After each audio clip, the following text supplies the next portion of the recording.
Hello, Maverick fans. Welcome to another edition of the Mavpuckcast. Jason and John are in the same room again, so you can stop complaining about audio quality. Yeah. Hopefully this sounds a lot better for all of you. It was Connor. Connor said that it sounded like Real Player in the 1990s. And I said to Bridget, no, it didn't. Real Player in the 1990s sounded much better than last week's podcast. See, you guys are nicer than me because my response would have been, okay, boomer. Now, see, Bridget and Jolene thought it sounded fine. I didn't think it sounded bad. I didn't think it sounded too bad either. I mean, it sounded like what we were doing. We were two guys who were on telephones talking and recording the podcast that way. Yeah, we did the best we can. Yep. We're just trying different things. Yeah, schedules and weather for some reason typically don't allow us to do this the way that we want to do it. So this was just an opportunity for us to kind of see when it hits the fan, how do we get this done? We wanted to try it out because honestly, my plan had been to just come out. It was icy that night. It was just to come out Monday afternoon, after work and get it recorded then. And we could have done that, but we like to try. This is called troubleshooting. This is how we learn how to do new things. So part of MavPuck has always been, over the years, a learning experience, a chance to learn stuff outside of the work environment where there's a lot less pressure. So that's what we do.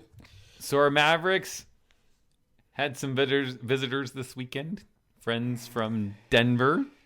Our old nemesis, the Denver Pioneers. Good Lord, we were so close. We were so close. Twice. Both nights. I know, right? It's frustrating beyond, right? Like it is, and you and I are not people who get too high or low on the team, whether they win or lose one way or another. But there's so much history, and I wanna make one kind of little fact check thing. I want to correct. In the last podcast, our Phone It In podcast, I had said the last time UNO beats Denver was November 2nd, 2013. That was November 1st and 2nd, 2013 was our road series out there. And I remember that because Bridget and I went on that trip. It actually was, let me look this up so I got this right here. I want to correct it again. January 9th and 10th. That series at the CenturyLink Center, January 9th and 10th, 2015. Right. Thank you, Jason. Yep. January 10th, we won 1-0 over Denver, and that was the last time we beat them. So looking back on the schedule, assuming I have this right, if not, somebody will correct me, but that series in fall of 2013, that was the last time we won at Denver. So it's a little bit sooner, but we haven't beat Denver during the Baxter Arena era. That's 5 years of... 5 years. I mean, it's not like it's a non-conference win. This is a team that you see at least twice every year, sometimes 4 times in a year, and occasionally 6 times in a year. When we had in the playoffs. It all depends. Yeah, I know it's tough when we played them in the couple years that we were in the WCHA, and now they're an NCHC foe, and it would be nice to break. It kind of reminds me of when UNO played UAF in the CCHA days. We had trouble beating them in Fairbanks. I don't know why, because it's not like UAF was a particularly strong team. It wasn't a powerhouse program. But for whatever reason, we just struggle with them. Now, Denver is markedly better. Right. But I feel like we should have broken through. Last season, the last game we played against them, we got a tie. And that was a series. Right. That was a series. So 3 ties in a row. Yeah. No, was that here in Omaha that we tied them? Yeah. Was it here? March 2nd. Yep. Okay.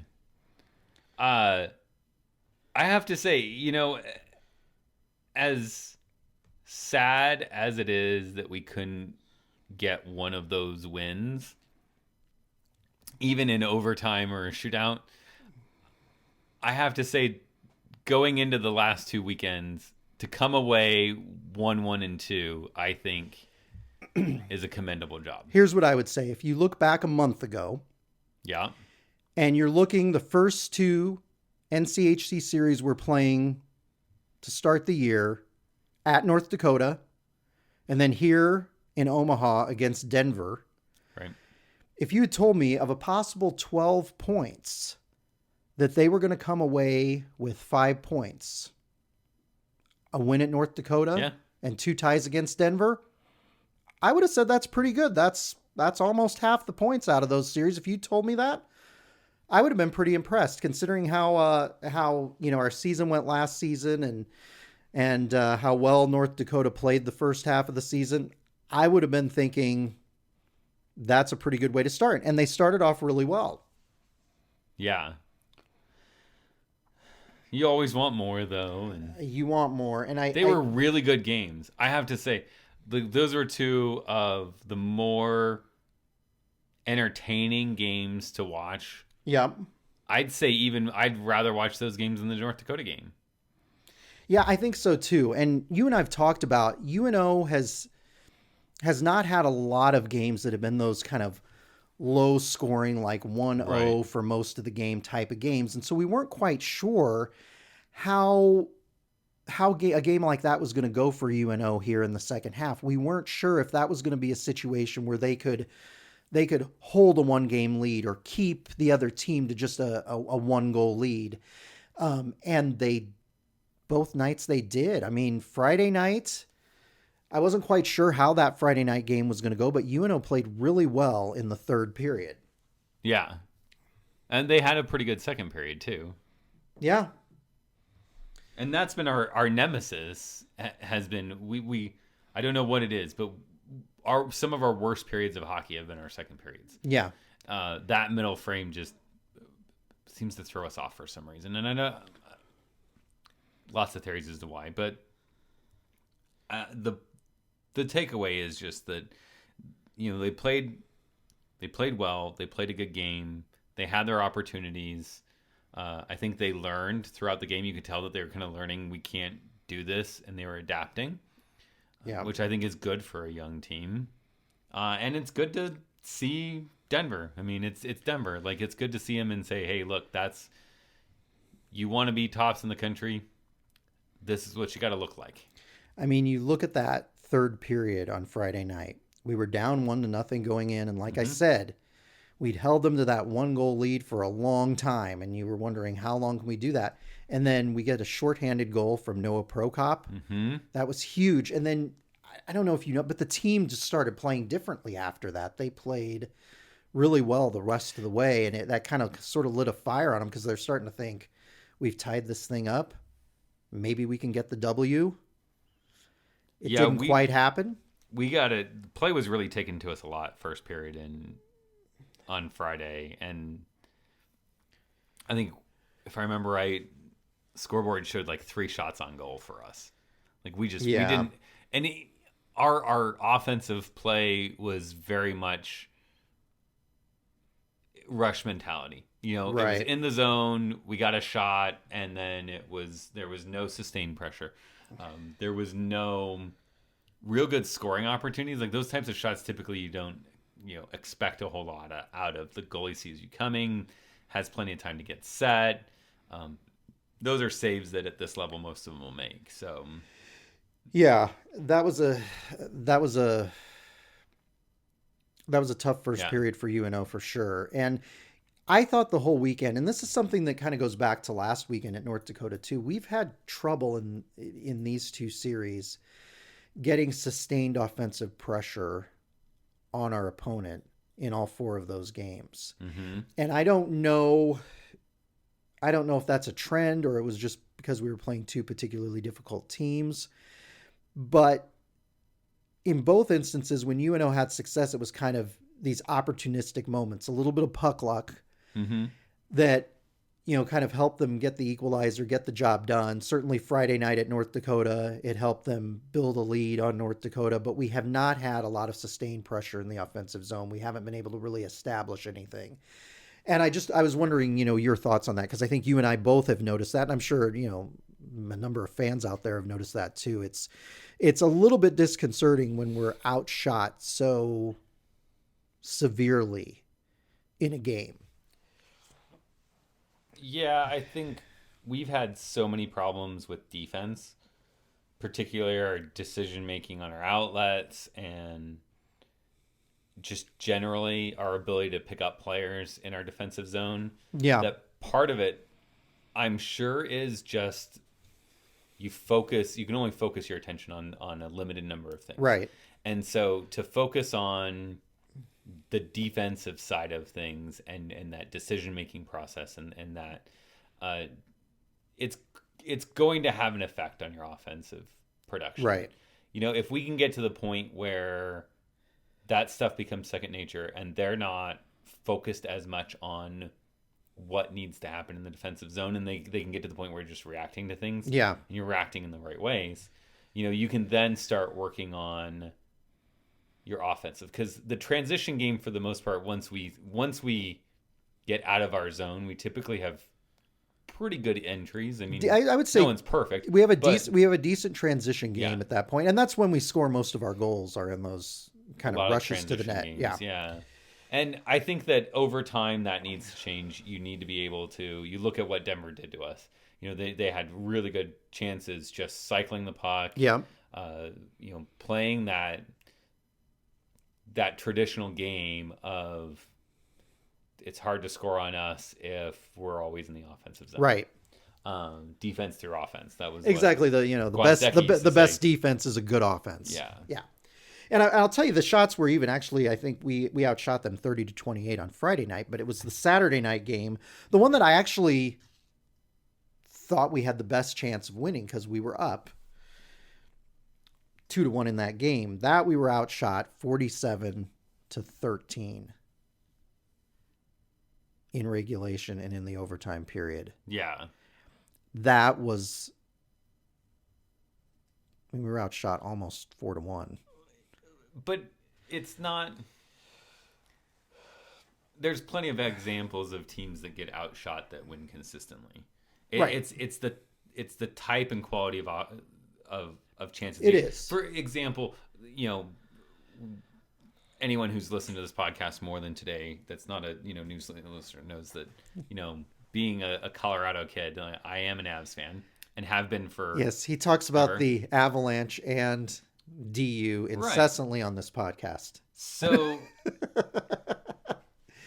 Colorado played St. Louis, and St. Louis outshot Colorado a dozen shots, 12, 14 shots, something like that. And it's a classic, Colorado wins the game, right? And right. Just because you shoot more doesn't necessarily It doesn't. And I will tell you that UNO, the season that they went to the Frozen Four, if I recall correctly, that was the season where they were generally outshot by their opponents. Right. But they won a lot of games because they were opportunistic. They took advantage of the shots they had, and they had some good looks at the opposing goal. And there's this, for the stat geeks that are out there that, really want to dive into the statistics that go into performance on the ice. There's this theory out there of this mathematical formula that comes to something called a Corsi, C-O-R-S-I. And Corsi for is Corsi against, and it really it analyzes more than just shot, but shot qualities and the zone time and puck possession time, and seeing those as bigger determinants than just scoring chances. Right. What we used to have back in the 90s and stuff. It right. was this team had a lot of scoring chances, maybe not a lot of shots, but they had a lot of opportunities where the puck was in what would we consider a prime scoring zone.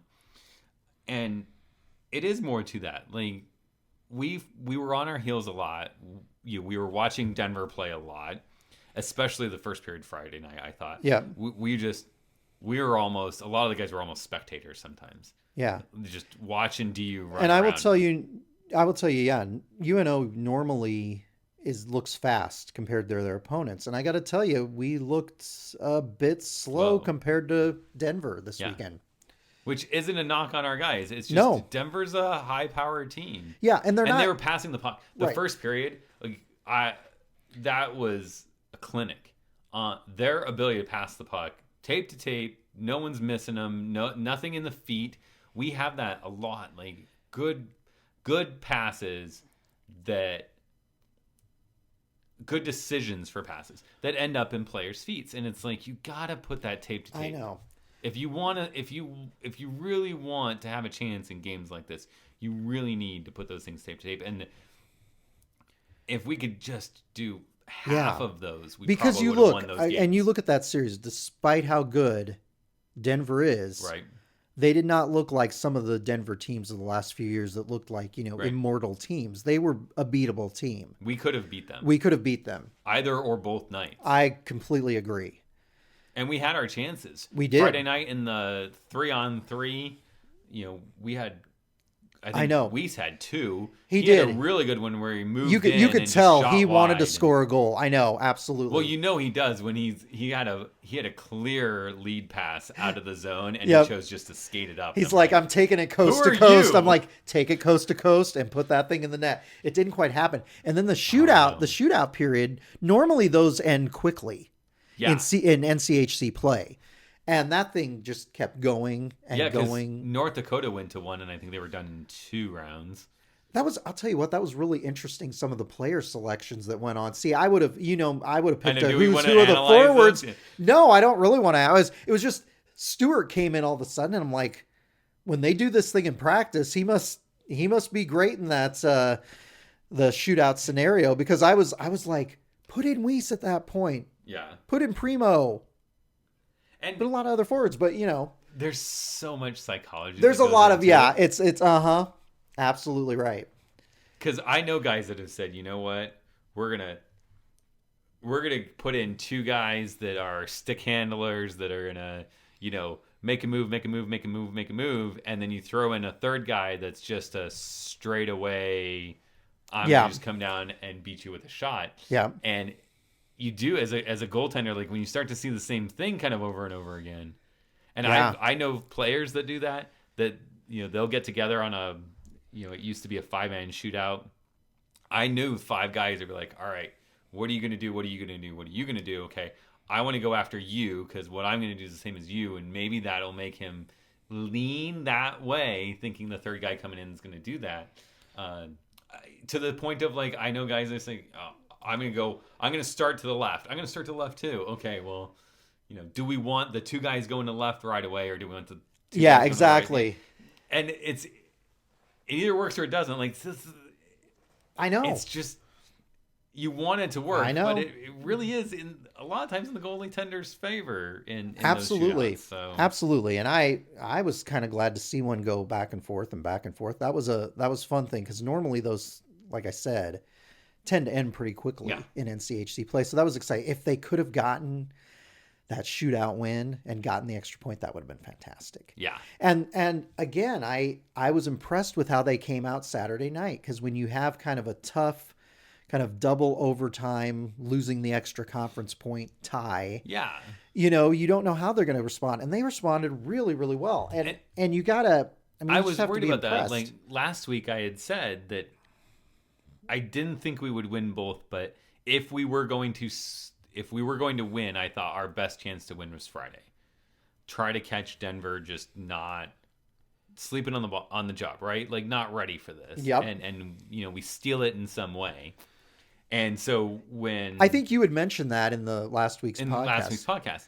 And so when we got the shorthanded goal and tied it up and we're going into overtime, I'm thinking, this is it. Like, we caught them. We did what we needed to, and we're going to find a way to get this done. Yep. And so when we didn't, I'm like, oh no. I think they're going to come out Saturday and just be like, we're tired. But I think that served as motivation. Like I said, this Denver team is not as impressive as some of the recent ones with the names like Jared Lugo Savages and Dylan Gambrell and Tanner Gillette and some of those guys. But they're a very talented, well-coached team.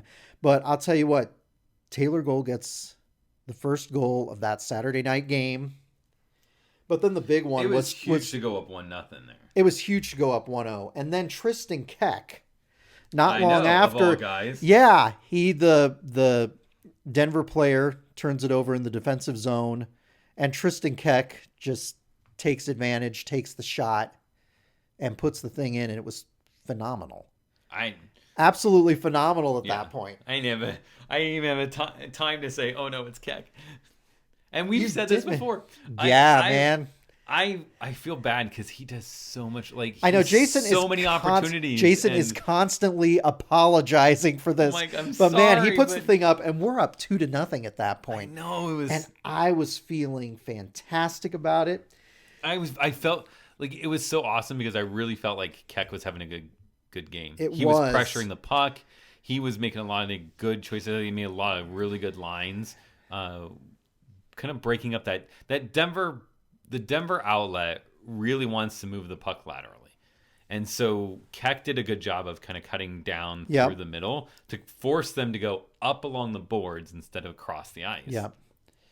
And so for him to get a goal, I just thought that was phenomenal. So we're rewarding. 2-0 at that point, and I'm quietly getting excited. quietly inside getting excited. I'm thinking, is this going to be it? I'm feeling good about this.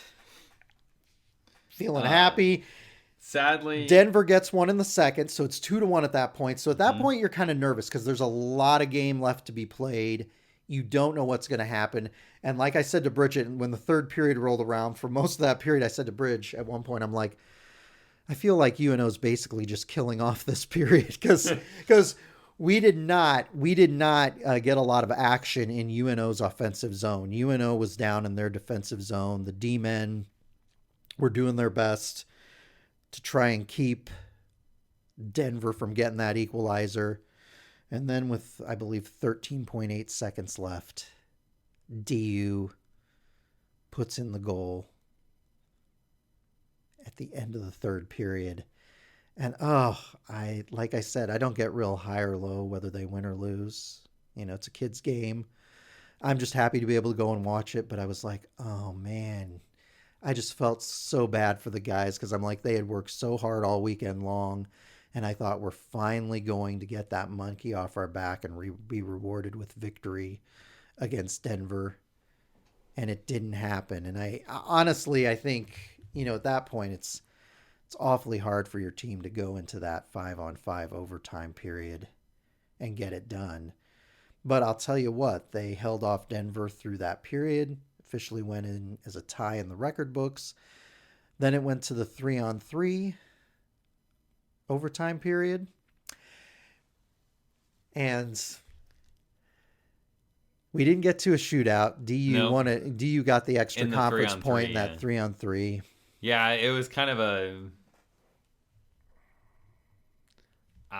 I mean, it's hard to say in 3-on-3. It's hard to say that it's a bad pinch because sometimes you just have to gamble a little bit. And we lost. It's tough. Like, you have so much open ice. We put it on black. It came up red. I mean, it was just kind of one of those like Denver had that breakaway coming in, and I was just like, "Yep, that's over." It was tough. I know. They played so well. So I want to commend the guys because I think that was the most entertaining series we got to see this season. I'm so glad you guys that your trip out of town for youth hockey got canceled. I was joking with Jolene. I said, I contacted the coach of Lexi's team, and I said, I've slipped him a 50. And I said, just leave him in town this weekend so we can record the podcast in person. But I'm glad you guys got to see that one, knowing how you grew up in Colorado. You've watched a lot of DU games in your life, and that was a fun one. So I'm glad you guys were here to see that because we enjoyed hanging out with you guys and sitting by you guys because you guys had given away your tickets. Yeah, we had to scramble to find.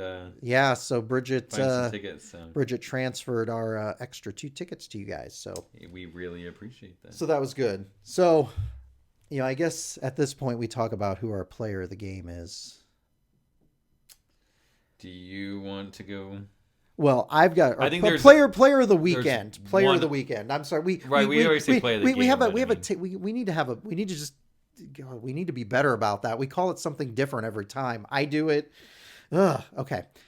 My player of the weekend, and I think you could make an argument for a number of different players because I think that there were a lot of good performances this week.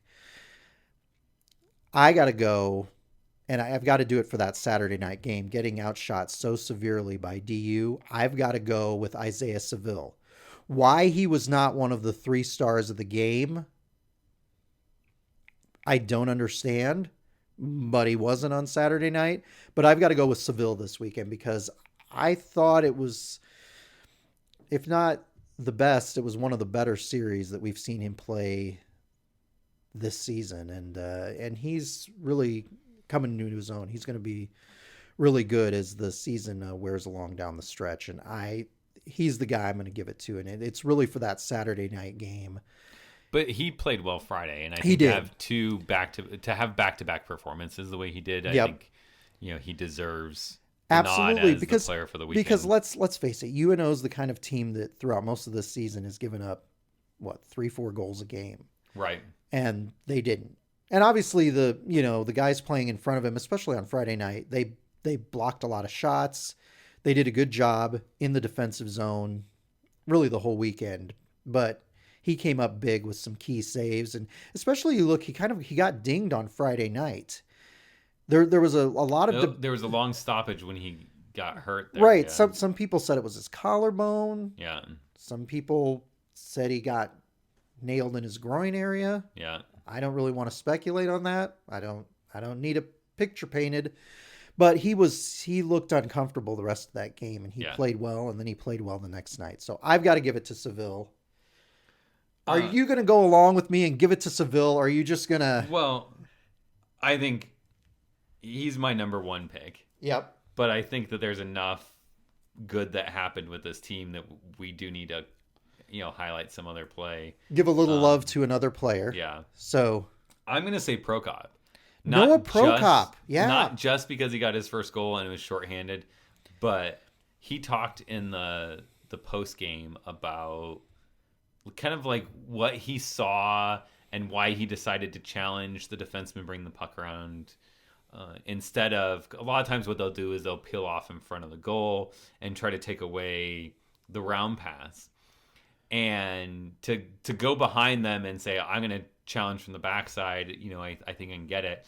I think just there's a level of maturity there that he seems to be kind of bringing up, and his play's been kind of on the upside. It's been on the upswing, especially last week at North Dakota. Mm-hmm. He had some good looks at their net, and that's what I like to see this time of year, especially with a young team like UNO.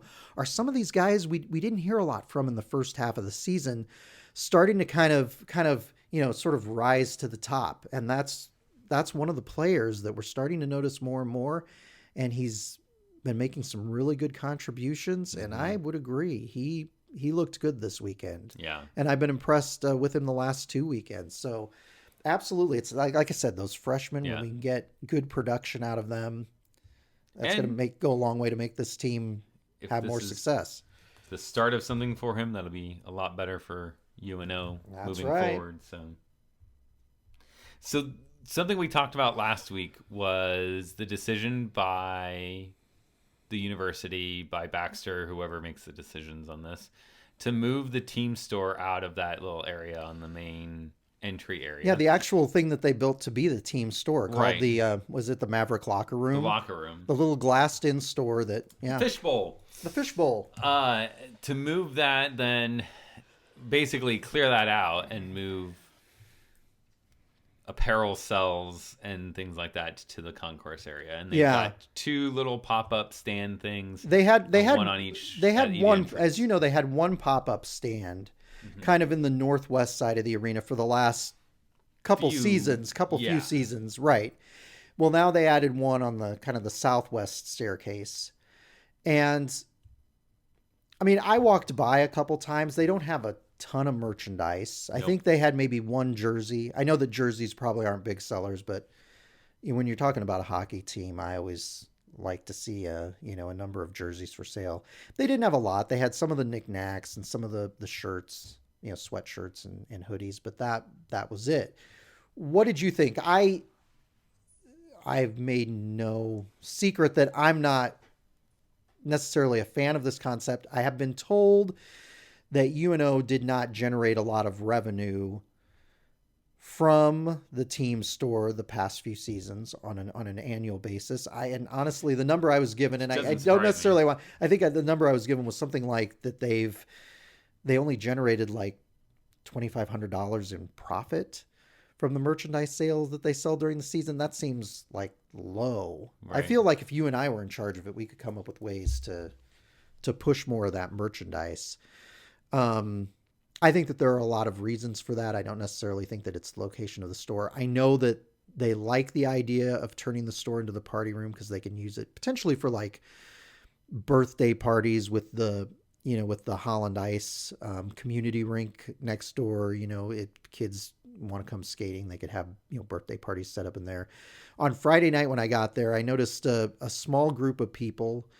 And one of the people who was talking to this little group, I think there were like 5 or 6 people in there. And one of them was Heath Mello, who's my former state senator and a former mayoral candidate. So I don't know if that was some sort of a little kind of thing that he put together, if he just happened to be there visiting with the people. But there was like one just little tiny group. And then Saturday night, I believe the Blue Line Club, I don't know if it was the Blue Line Club or if they just shared the information. It wasn't the Blue Line Club? It wasn't. It was open to anyone. I saw just it open on to anybody. Blue Line's page, and the way it looked, the way the post was phrased, it seemed like it was a Blue Line Club event. But the Blue Line Club just shared it. Right, because I went back and found it on Omaha's Twitter page. So they had some of those high top tables set up there. Yeah, and they had like some just like popcorn basically, and then a cash bar. Okay, like popcorn pretzels type, and then a cash bar. And I saw a couple guys standing in there. This was about 20 minutes before the game.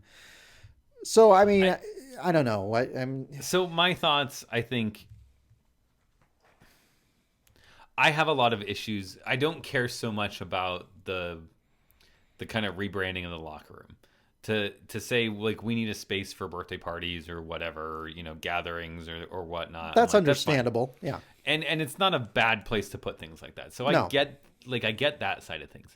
The apparel sales, the team sales part of it is what I really don't like. And key things. So Friday night we got there with the Blue Line Club. We can get in really early, so no one else is there. So that's not a big deal. Saturday night we got there, pretty much right as gates opened. Yeah. Just shortly after. So there weren't a ton of people at the rink already. Yeah. And even with that, coming up the stairs between the youth program sales and the team sales that were right there. It was a traffic jam. Pain. It was packed. It was hard for me to get through to go to our seats over in 216. And this would have been, I got there later than you guys. So I got there 20 minutes ahead of time, and it was packed right there. I mean, you couldn't, navigate your way by because they've got the merchandise there. They've got some other promotions like with Zio's going on, which I love that Zio's promotion. I win something almost every time. So that's one of my favorite ones there. And like you said, the kids selling the youth hockey, the youth hockey players selling the programs. So, it's a lot. We walked around to get Friday night. We walked around to get some food, and we were on that northeast side of things, the other side from where we come up, where like Chick-fil-A is, and those, and they've got a lot of they've got Chick-fil-A, they've got the burrito bowl, burrito place thing there. Yeah, they've got a couple places to get alcohol service. And then there's something else that they had there, and I can't remember what it was. Plus the program sales. And it's the exact same thing. I'm like, this is just a nightmare from a traffic standpoint of trying to get people into the game. So it makes sense then, too. The other part of that is like, it's kind of sad that you need to if you want to buy something, you need to buy it at the beginning of the game, because third period, it's like alcohol sales. They start shutting it down. Yeah, because a lot of times when I look at merchandise, when I looked at it in that store, this, we would go down to the store after the game, and it gave us time to browse and try things on, because you know how it is. Sometimes sweatshirts, hoodies, things like that, they may say large or extra large, but they all fit a little bit differently. Right. So that's hard to do out in the middle of a concourse. I'm just going to say. Well, and I mean, I'm looking at t-shirts going, that's kind of a nice t-shirt. And I'm looking at it going, oh, well, they don't have anything remotely close to my size. So right. They've got to make sure they have so much stuff. We mentioned that last week. Yeah. There's only so much space that you can have in those little pop-up things. Yeah. So to carry, 8 sizes of a t-shirt, I mean, you can only carry one of each. Yeah. And, I wear grown-up sizes, as do you, but there are some, kids and stuff who wear the smaller sizes. Yeah, it's it's a stopgap until they figure out what they really need to be doing with this. And I understand that the budget was limited when they built Baxter Arena, so they tried to shoehorn everything they could into the footprint that they had. But that's one of those things that I think is a potential, like concessions, if you do it right, is a potential profit center for them. And I think they can make money on merchandise, but I think they need to have kind of a different plan. So those are, like I'd say, that's my initial impressions. And I know my suggestion to them, if any of them are listening, let's assume that they're not, because they're probably not, is I would open up a place on campus that's easy to get to, that has free parking, or down at Exarban Village, because in Exarban Village. For example, like the UNO alumni folks are that you got to pay, and so that's kind of a But you do have to have rent. Yeah, off Baxter property, a team store that's open realistic hours. Like say 10 to 8 Monday through Saturday, so that when people are off work, they can go look, because people aren't going to go during the. I mean, I will, because I'm self-employed, but you're not going to be able to go during the day. And then at the games, I would probably put them together on the opposite side, so away from the entry points to the arena. Put it over there and have it be very limited merchandise. And I would go back to doing, like Lawler's save of the game type of thing. Yeah. Have a bunch of whatever it is that you're wanting to kind of pitch and move, and just focus, like be more focused, because there's just so much going on with those types of things. No one's going to figure anything out. It's all going to be like people are there trying to find out the price. I'll just make my plug.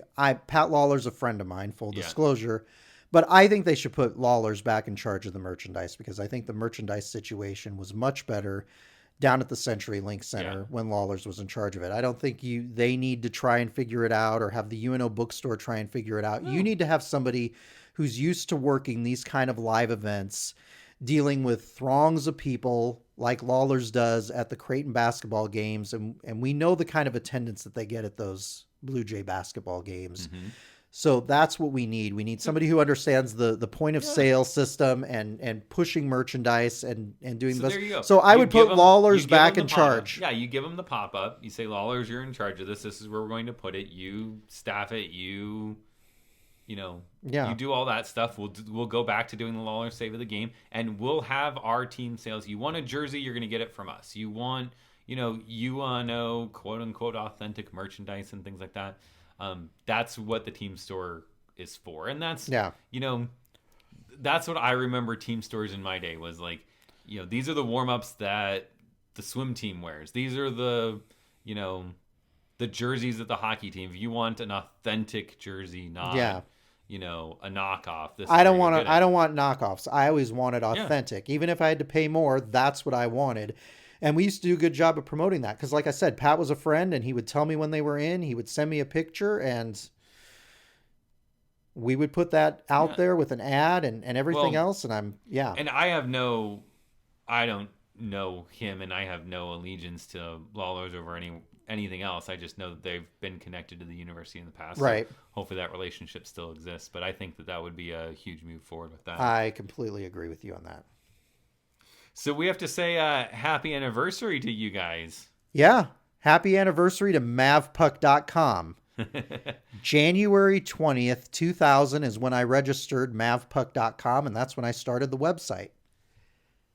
So depending on when you listen to this, it's either when you listen to this or I have already passed. Yeah. So 20 years of kind of Mavpuck online. Yeah. Cocky. Getting in trouble for saying things that we probably shouldn't say online. Throwing out ideas. So yes. Go ahead. Go back and reminisce a little bit, over the last 20 years. What do you really remember about the progression of the website and the fan base? Well, back in that 1999-2000 timeframe was in our business when I was starting to build websites. And so, as I mentioned earlier in this podcast, when it comes to this podcast and other things we do, MavPuck is a good place to practice some of these things that we can then use in our business. And so I decided to build a fan site called Mavpuck.com back then, because I thought I thought it would be a chance to get to kind of practice those skills. So that was one facet. The other facet was there was a message board, and there still is a message board on uscho.com. Uh-huh. And I posted anytime I found something interesting on UNO hockey, I would post on the USCHO fan forum. And one of the members one time felt it their duty to contact me via the email I had in my profile and tell me that I didn't need to post everything that I thought was interesting about UNO hockey. And I'm like, all right, fine. I'm going to start my own message board. And I really didn't have any idea how to set up a forum at that point. So there was a web hosting and web design company called Exanium in our building. And a friend of mine, North Thapa, who had built the website for Jerry Bruckheimer's movie Con Air, at one point in his career. Nor was from Nepal, and he and I became friends when we moved our business into the building that we were in at 68th and Grover in 1999. And he helped me set up the message board, and he gave me some other tips and pointers on MavPuck.com, and it kind of went from there. And honestly, the MavPuck website wasn't drastically different after that kind of 2000, 2001 time period until last year when you and I started the podcast. I thought I need to build a better website to host this podcast. So, yeah, but over the years, we've done a lot of fun things. Bridget has talked with you and Jolene about the bus trips that we did. Yeah. We did several of those. I'm trying to think, like 8 or 9 bus trips in the early aughts. So we did that. We've had all kinds of interesting discussions and debates. And it was great in the years before Facebook and Twitter, when those platforms kind of came along and ended up fragmenting the kind of the social media world online. Just people would talk about all kinds of things, from politics to entertainment to other hockey teams to other sports. So a lot of interesting stuff has gone on over the years, a lot of debates. Bridget and I have gotten in trouble for things posted on there that people didn't like. You know, it's that kind of stuff. But we learned a lot of, kind of best practices for social media that we use in our business today by learning what to say and what not to say online. So you kind of mentioned, the longevity of the website early on, staying the same until we decided the podcast and some of the things that you guys have learned. Is there anything that, looking back, you would have done a little differently, or wish you had done sooner maybe? Yeah, I will tell you, there was one feature that we had for a while, and this was before Facebook and Twitter, as I mentioned. We actually had a chat software program that we paid for so that people could chat with each other during the game, which was like live chat. Yep. Oh, cool. Live chat with sound effects and little custom emojis for that deal. It was pretty fun. And then web browsers didn't really use Java anymore at one point. And like I said, Twitter came on the scene and everybody kind of gravitated toward that platform. So we did that.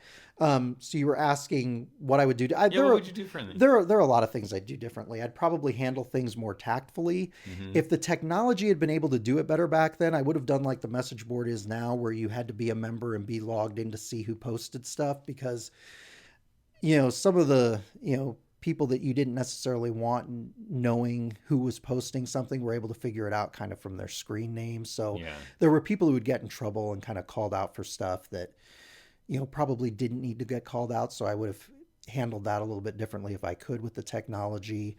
I probably would have been, Bridget and I were considered pretty strict moderators, but I probably would have been more strict in certain instances. So we had no fear of kind of banning and booting people, much to the chagrin of others. Yeah, people always have a problem with You're kind of the dictators. The other tough thing I think about having a message board is that, a lot people have a lot of different opinions, as and sometimes when you're the kind of the public face of the website, kind of all of those opinions kind of get projected onto you, even if they're not how you feel about certain things. So there are a lot of things that people have thought that we've thought over the years that, Bridget and I, that wasn't our opinion, but, you kind of do that. So I would have handled things differently. I probably would have done a refresh of the website a few years ago.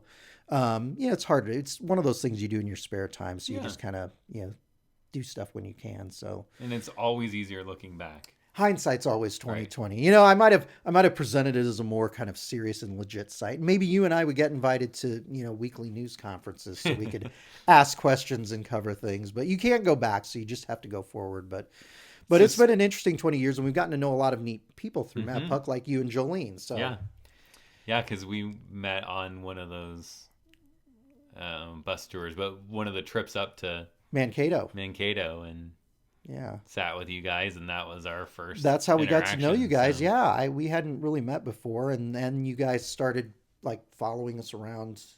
It was like creeped closer and closer to you. Yeah, every season. Jolene would send Bridget messages. Hey, we're like 2 sections over from you. And then it was like we're 1 section over. It was like this season we're in the same section as you guys. We're right behind you. I got to tell you, it's great being able to sit by so many friends like you guys and our friend Scott Powers and his family.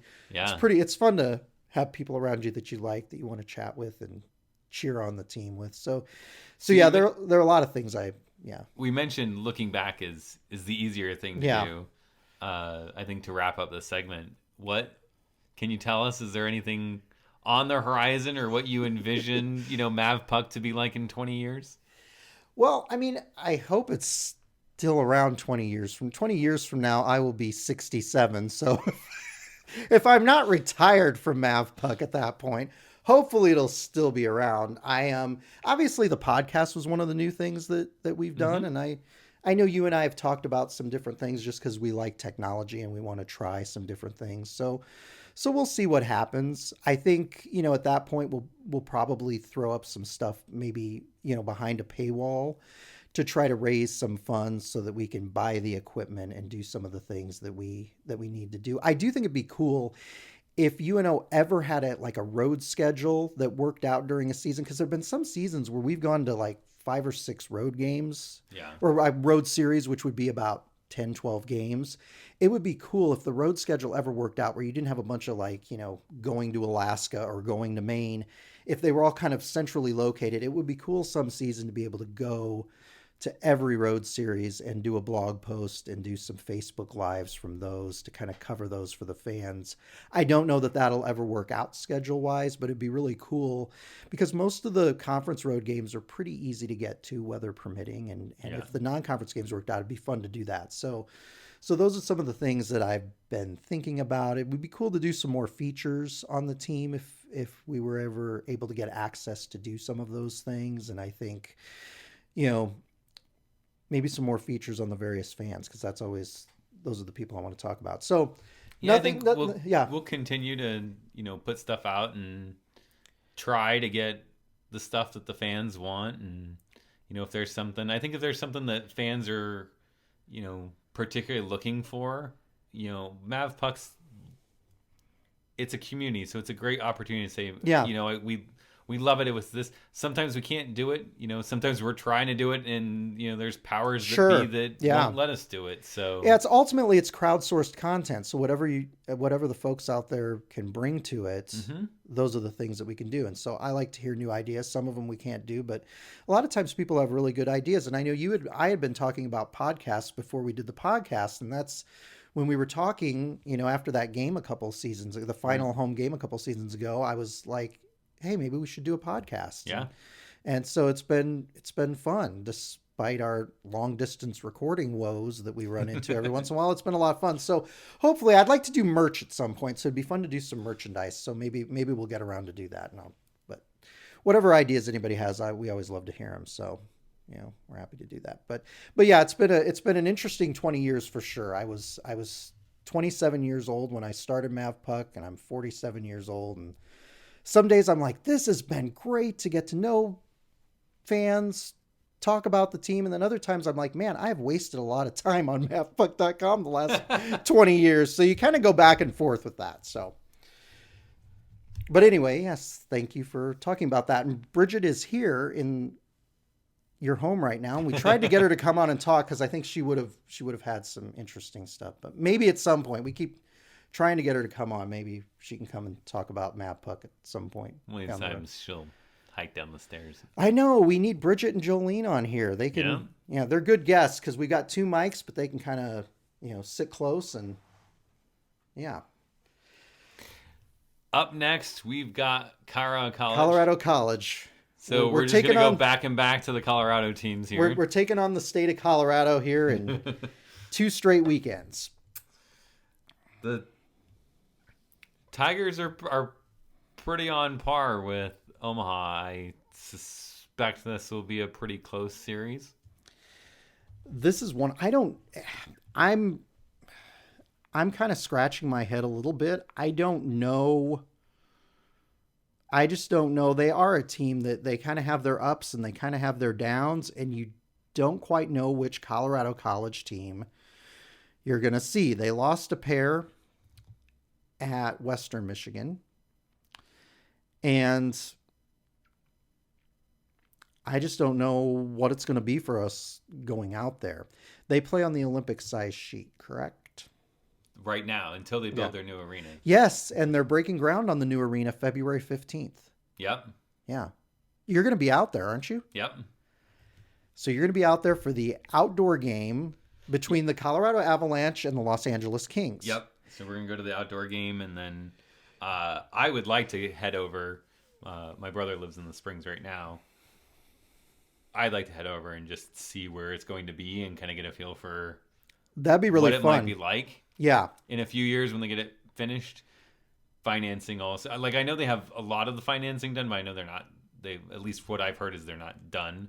Okay. Financing the arena, but they need to get started. So. Well, and sometimes when you start breaking ground on those things, that's when some of these people start coming out of the woodwork. Yeah. Yeah. So when is your game? So your game is the 15th. The 15th. The evening of the 15th. So you could potentially go to the groundbreaking. Probably, yeah. Yeah. I hadn't thought about that. I mean, I don't want to make you do something you don't want to do, but if you happen to be around and you happen to head over grab some pictures, because I think we'd all like to see that and hear about what they have to say. But the renderings that they've shown of the arena look really cool. And that's going to be a nice facility for them, a much more intimate facility than playing at World Arena. We took a bus trip out there in 2012, and it's a nice facility, but it's a bit older, and I think it's a bit too big for collegiate hockey. But anyway, back to the series at hand. It's going to be a lot like what happened to UNO. Yeah. We went from the CenturyLink, built arena, quote unquote, on campus, and it's a great experience as a fan. So I know that the Colorado College fans are going to love it. Excited, right? Yeah. It's going to be great for that program. And again, I don't know what's going to happen going into this series. I really look at it, and this is my first instinct. When Bridget and I were eating lunch today, she said, "What do you think's going to happen?" And I did a sweeping motion because I think we're going to sweep Colorado College this weekend. Oh, okay. It's a bold statement. I know we've only swept one team this season, and that was Alabama Huntsville. And so they were not a big name team that we swept, but UNO has had positive results in every series, and I think that this is a team, quite honestly. I know it's a road series, but I think that this is a team that we can sweep and we should sweep. And I would love it if UNO went out there and made a statement this weekend. Look, we've played 2 very difficult series the last 2 weekends. It's tough to go and beat North Dakota and Grand Forks. Mm-hmm. And it's been a monkey on our back playing Denver the last 5 years. So I'll be honest with you. I'm going with that. Just a gut instinct on my part. It's bold. The problem is this is another one of those situations where if I look at the stat sheet, I'm on board with you. We don't get a say very often, but UNO is a bigger team. Yep. UNO allows about the same, just a little bit less goals per game. And we score more per game so far this season. So, in theory, we should be able to beat them both games. I look at the situation when both of their goaltenders, have given up, 3.41 and 3.52 goals respectively overall. And then in conference play, their goaltenders have given up, Matt Vernon has given up 3.47 and Ryan Ruck has given up 5.77 goals. I look at that and I say, that's the kind of team UNO matches up well against, because we're a team that's, struggled really until these last two games. when it comes to giving up goals to our opponent. I look at the situation. I think we have an opportunity if we can establish ourselves in the offensive zone, put some pressure on them. I think that we can put up some points on them and have some success this weekend. Their power play isn't dynamic. It's safe to say it's a pretty basic setup for a power play. So hopefully our penalty kill should be able to get the best of those situations, and their penalty kill really hasn't been great this season. No. So anytime we get a chance to go a man up or more, we should be able to capitalize on that. Yeah. Hopefully, somewhere in the 33% range, and I think that's a recipe for success for us. Anytime you're on the road, if you can fire on those cylinders, you've got a good chance of winning. And I'll tell you what, they have a tough time scoring goals too. Yeah. Other than Chris Wilkie, who's a local name that people are familiar with, they don't have a lot of guys who can put up points. In fact, if you look at the teams in the conference overall, they've scored the fewest goals of anybody. They've scored 57 goals this season. So again, I look at the stat sheet and I'm thinking, we got this. We should sweep them, right? But then but by the same token, right? Yeah, it's the letdown. We just had 2 hard-fought series against really good teams, and especially the Denver stuff. How these are freshmen. The psyche of this. How are they feeling? I don't know. How are they feeling going out to Colorado College? I don't know. Are you thinking, we just tied Denver twice. We've got this. This is we went up and we split with North Dakota. To beat us. That's what they have to be careful of. Right. Because everybody gets up for North Dakota. Regardless of how North Dakota is in a season, everybody gets up for them. And for us, Denver's one of those series where, the past couple seasons in particular, we play really hard against them because we want to break through and we want to get the W against them. So, plus, as we said, they're top teams in college hockey right now. So it's not hard to get up and play your best for those teams. But how is it playing a team that's currently sitting at the bottom of the NCHC standings right now? Right. Like you said, a team on paper that we should go in and beat and we should sweep. Is this one of those where we do like I'm predicting we'll do, and we go in and we take care of business, take it to them and get it done? Or is it one of those where we're scratching our heads when we come out with a split or a loss and a tie or earlier in the season, we lost both games to Miami. Yeah, I mean, we should have beat Miami at least once. At least split that series. And this is another one of those where I'm like, oh dear God, please now don't let this be that kind of series. Technically, we tied Miami, but then we lost in the 3-on-3 period. And so that should have been a sweep at home for us against that Miami team. Although the Miami team, to give them credit, they played well against North Dakota in Oxford this weekend. Right. So they're a game team, but that's a team we should have taken care of business in the first half at home. So I understand completely what you're saying. You're scratching your head. You're like, is there going to be a little bit of a letdown after 2 big emotional series? So how does that influence your prediction? What are you thinking? I'm just going to be bold and go for the sweep because we really need a sweep. We need a sweep. We need one. We need the points for sure. I'm going to say... I'm going to say that we split.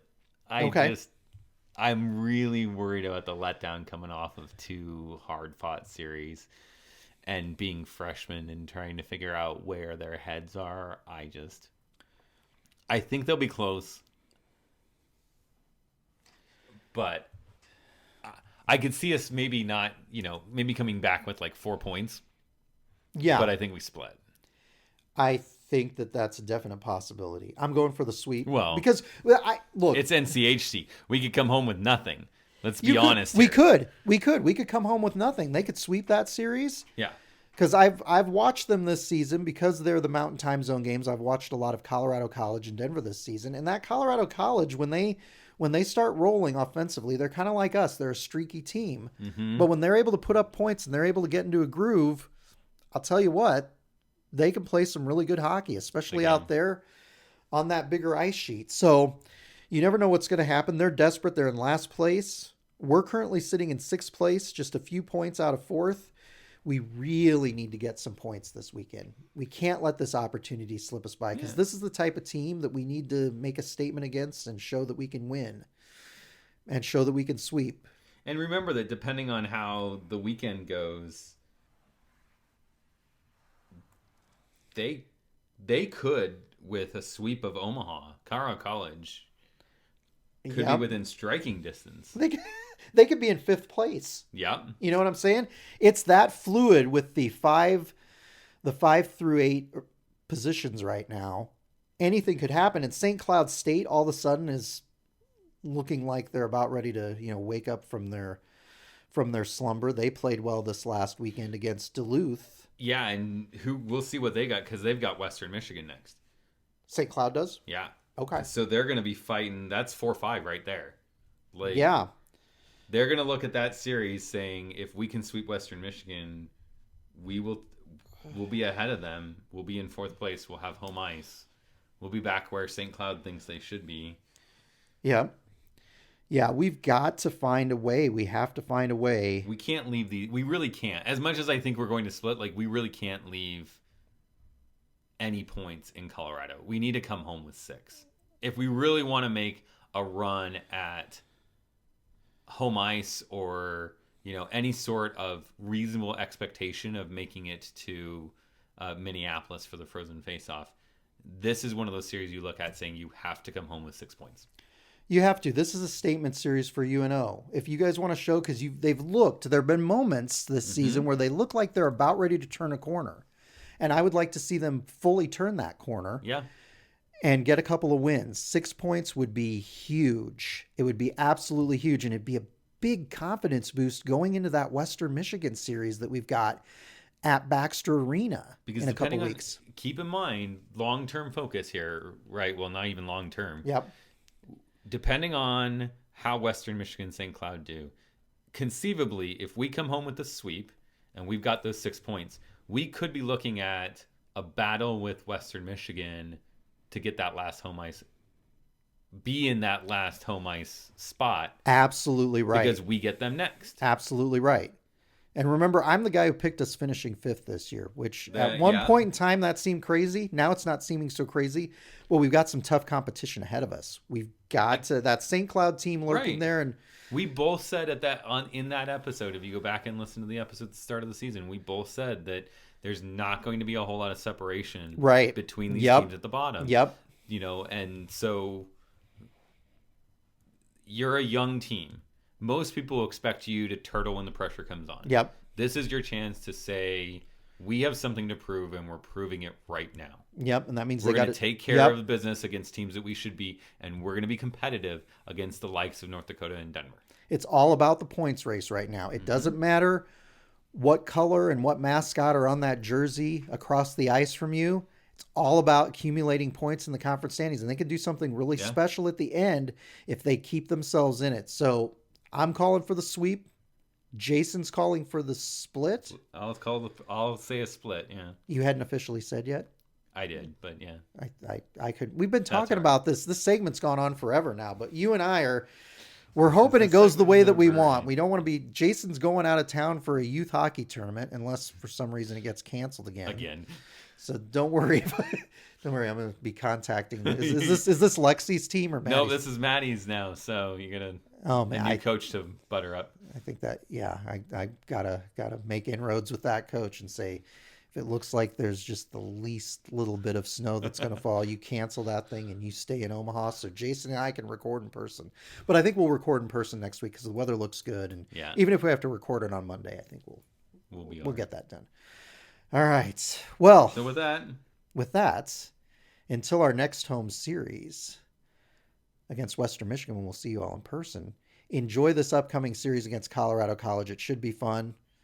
Hoping for 6 points, Mavericks. Get it done. Follow MavPuck on Twitter for all the game updates on the road. Follow MavPuck on Facebook.